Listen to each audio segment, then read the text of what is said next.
नमस्कार महाराष्ट्र, आताच्या क्षणाची सगळ्यात मोठी ब्रेकिंग अपडेट तुम्ही पाहत आहात। 28 जानेवारी 2026 रोजच्या सकाळी जो भीषण अपघात बारामती या ठिकाणी घडला, त्या विमान अपघातामध्ये उपमुख्यमंत्री अजित पवार जिवंत, ती बॉडी प्रत्यक्षामध्ये अजितदादांची नव्हतीच अशी माहिती समोर येत आहे। बारामती या ठिकाणी जो भीषण अपघात घडलेला आहे, या भीषण विमान अपघातासंदर्भातलं सगळ्यात मोठं रहस्य, सगळ्यात मोठी ही बातमी आहे। विमान अपघाताचं गूढ उलगडताना दिसत आहे। विमान अपघातासंदर्भातली सगळ्यात मोठी न्यूज आलेली आहे आणि यानुसार या संपूर्ण प्रकरणाला एक वेगळीच दिशा मिळालेली आहे।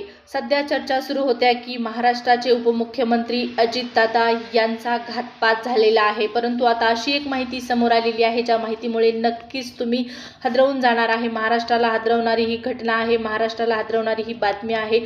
असा एक खुलासा झालेला आहे, ज्या खुलासामुळे नवीनच सत्य समोर आलेलं आहे। ती बॉडी अजितदादांची नव्हतीच, अजितदादा जिवंत, लवकरच अजितदादा समोर येणार। खरंच अजितदादा जिवंत आहेत का आणि खरंच अजितदादा लवकरच वापस येणार आहेत का, या प्रश्नाचं उत्तर तुम्हाला हवं असेल तर हा व्हिडिओ शेवटपर्यंत पहा। संपूर्ण प्रश्न तुम्हाला क्लिअर होऊन जाईल। खरंच शक्य आहे का एवढ्या भीषण अपघातातून अजितदादा जिवंत असणं? अजितदादा जिवंत असण्याची शक्यता वर्तवण्यात आलेली होती, त्यातच आता नवीन माहिती समोर आलेली आहे आणि ती माहिती म्हणजे प्रत्यक्षदर्शींनी लोकांनी सांगितलेलं होतं की जो विमान अपघात झाला, ज्या विमान अपघातामध्ये काही वेळापूर्वी एक व्यक्ती जीव वाचवण्यासाठी विमानाबाहेर उडी मारण्यासाठी प्रयत्न करत होती आणि काही वेळामध्ये स्फोट झालेला आहे। मग ही व्यक्ती दादा होती का, दादा जिवंत आहेत का, अशा चर्चा सुरू झालेल्या असतानाच एक नवीन अशी गोष्ट समोर आलेली आहे, ज्या गोष्टीमुळे नक्कीच महाराष्ट्र पुन्हा एकदा संभ्रमामध्ये पडलेला आहे। खरंच उपमुख्यमंत्री अजित पवार जिवंत आहेत का, हा अख्ख्या महाराष्ट्राला पडलेला प्रश्न आहे। ज्यावेळेस अजितदादांच्या मृतदेहाची ओळख पटवण्यासाठी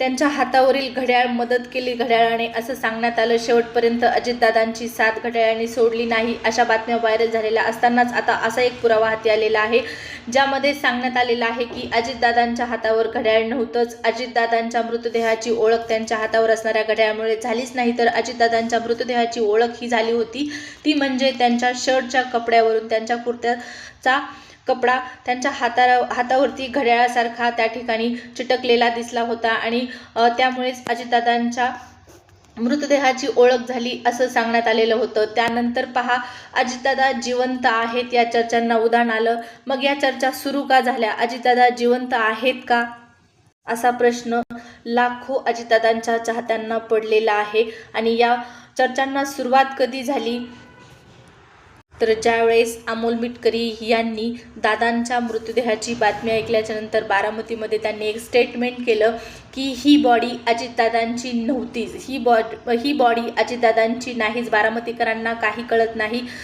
दादा जिवंत आहेत आणि ते लवकरच येतील, असं त्यांचं स्टेटमेंट होतं आणि तो व्हिडिओ देखील खूप मोठ्या प्रमाणात व्हायरल झाला।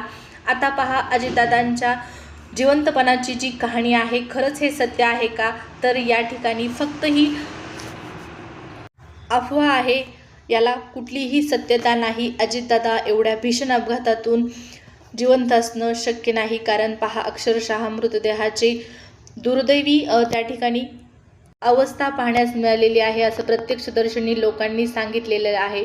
परंतु अजितदादांच्या मृत्यूचं जे सत्य आहे, जी रहस्य आहे, त्यामध्ये एक महत्त्वाचा मुद्दा म्हणजे अजितदादांचा घातपात असल्याची शक्यता आता जास्त मोठ्या प्रमाणात बळवताना दिसत आहे। कुटुंबियांच्या माध्यमातूनही सांगण्यात आलेलं आहे की 10 दिवसानंतर ते या संपूर्ण प्रकरणावर बोलणार आहेत। मग शरद पवारांनी सुरुवातीला माध्यमांना का सांगितलं की हा अपघात आहे, घातपात नाही, हाही एक तितकाच महत्त्वाचा प्रश्न असणार आहे।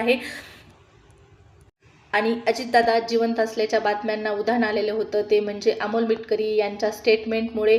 त्याचबरोबर प्रत्यक्षदर्शींनी असणाऱ्या लोकांनी सांगितलं की विमानातून एक व्यक्ती, निळी पॅन्ट असणारा एक व्यक्ती विमानातून उडी मारण्याचा प्रयत्न करत होता। त्यामुळे भाबडे जे लोक आहेत, अजितदादांचे जे चाहते आहेत, त्यांना कुठंतरी वाटत होतं की अजितदादांनी उडी घेतलेली असावी, अजितदादा जिवंत असावेत। परंतु पहा, या फक्त अफवा आहेत, अफवांवर विश्वास ठेवायचा नसतो, हाही तितकाच महत्त्वाचा मुद्दा आहे।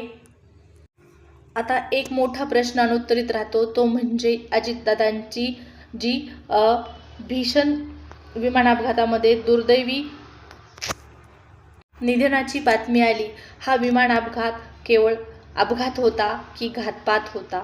हा एक प्रश्न अनुत्तरित आहे आणि या प्रश्नाचं उत्तर लवकरच मिळायला पाहिजे. या संपूर्ण प्रकरणाची सखोल चौकशी केली गेली पाहिजे.